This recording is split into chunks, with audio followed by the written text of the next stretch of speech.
나는 절약과 미니멀 라이프를 통해 경제적 자유를 이루고 싶은 직장인이자 지금은 육아휴직하며 2달 넘은 아기를 키우고 있는 엄마다. 오랜만에 재미로 MBTI 검사를 다시 해보니 INTJ가 나왔다. 야심찬 전략가라고 하는데 그런 건 잘 모르겠고 아기를 키우는데 장점과 단점이 명확한 성격인 것 같다. 내향, 직관, 사고, 계획형인 내가 아기를 키우며 느낀 점 9가지를 정리해보았다. 첫 번째, 뱃속에 있을 때가 좋은 건 아니다. 출산 전에 힘들어할 때 엄마가 그랬다. 뱃속에 있을 때가 좋은 거다. 낳기 전이 좋을 때다. 진짜 그런지 낳고 나서 지내보니 나는 낳은 이유가 더 좋은 것 같다. 지금이 힘들지 않다는 게 아니라 임신 초기 입덧과 무기력, 불안감으로 인해 힘들었던 것, 20주 후반부터는 골반통과 치골통으로 걷기조차 힘들었던 것, 특히 자는 동안 자세 변경할 때 배 붙잡고 심호흡하면서 고통스러웠던 기억을 떠올리면 내 몸을 스스로 통제할 수 있는 지금이 훨씬 좋다. 두 번째, 아기 키우며 집에만 있는 게 힘들지는 않다. 원래 집순이 성향이 강하기도 하고 활동적인 취미도 없고 돈 쓰는데도 큰 흥미가 없어서 아기를 낳고 뭔가를 포기했다는 감정은 없다. 답답해서 밖에 나가고 싶어서 힘든 것보다는 혼자 있으면서 에너지를 충전하는 나에게 24시간 누가 옆에 있는 것이 조금 힘들 뿐이다. 그동안은 1년에 한두 번 해외여행 가는 게 직장 생활의 낙이었는데 가장 최근 인도 여행을 마지막으로 근 10년은 해외여행 안 가도 미련이 안 남을 것 같다. 아기가 어릴 때는 집 근처나 국내 위주로 많이 다니고 기억할 수 있는 나이가 될 때쯤 가족여행을 해외로 가도 괜찮을 것 같다. 세 번째, 아기를 늦게 낳았을 때 장점도 있다. 주변 지인들에게 아기용품을 물려받기 좋고 실제 경험담을 들으며 모르는 거 있으면 물어보기도 좋다. 그리고 앞에 말했던 것처럼 아기 낳기 전에 하고 싶었던 거 다 해서 우리 부부만의 시간 노는 거에 큰 미련이 없다. 나는 만 33세에 출산을 했는데 요즘 트렌드로는 평균이긴 하지만 주변에 이미 아기가 많이 큰 지인들을 보면 부럽기는 하다. 난 언제 키우지? 20대에 밤새 술 먹고 노는 체력은 아기를 키울 때 쓰는 거라고 하던데. 근데 20대에 낳았어도 키우는 건 똑같이 힘들다고 느꼈을 것 같아서 너무 서럽게 생각할 필요는 없을 것 같다. 네 번째, 패턴만 파악하고 요령이 생기면 할만하다. 확실히 2개월 전까지가 제일 힘들었는데 그 이유는 아기 패턴을 파악하기 어려워서 그랬던 것 같다. 아이를 낳기 전에는 아기 울음소리만 듣고도 왜 그런지 아는 엄마들을 보면 너무 신기했다. 처음엔 역시 아기가 왜 우는지도 잘 모르겠고 울 때는 빨리 울음을 그치게 해주고 싶어서 허둥거리며 스트레스를 받았다. 하지만 지금은 먹고 놀고 자는 타이밍에 따라 대략적으로 울음의 원인이 예측 가능하며 계속해서 아기를 안지 않고도 재울 수 있는 요령이 생겼다. 재울 때 에너지만 덜 써도 훨씬 할만하다. 다섯 번째, 아기 울음에 감정이입하지 말자. 아기의 울음의 원인은 하찮다. 배고프거나 졸리거나. 너무 아기 울음에 예민하게 반응하면 내 멘탈이 무너진다.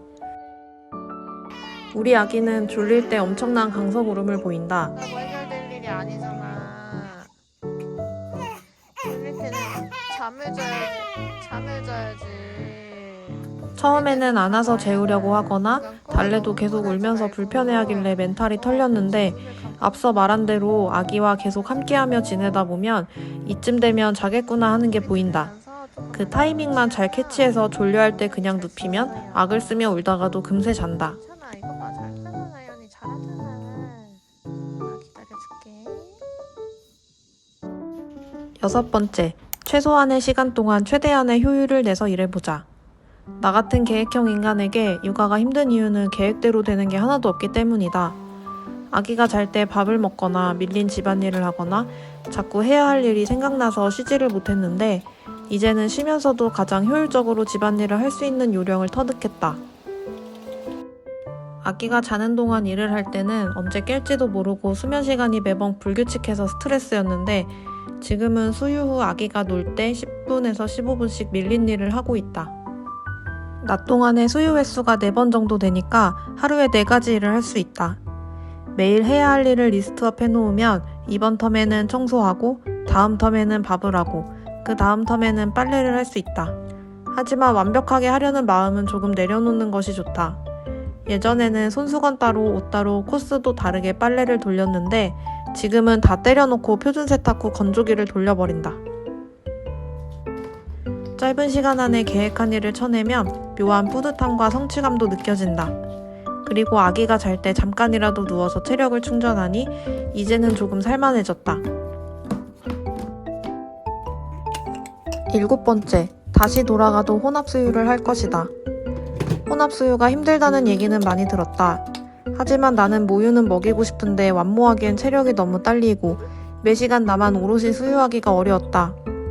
혼합수유하면 내가 피곤할 때 남편이 수유를 하고 나는 쉴 수 있어서 좋다. 단점도 있지만 완모와 완분의 장점을 모두 취할 수 있다. 8번째, 힘들어도 웃는 아기를 보면 피로가 풀린다는 말은 아직 잘 모르겠다. 아기가 귀엽긴 하지만 피곤한 건 피곤하다. 특히 신생아 때는 상호작용이 없으니 모든 피로가 녹아내리는 감정은 못 느꼈고 지금은 사회적 웃음이 생겨서 조금 더 육아할 맛이 나는 건 있다. 이 말은 아기가 더 크면 이해할 수 있을 것 같다.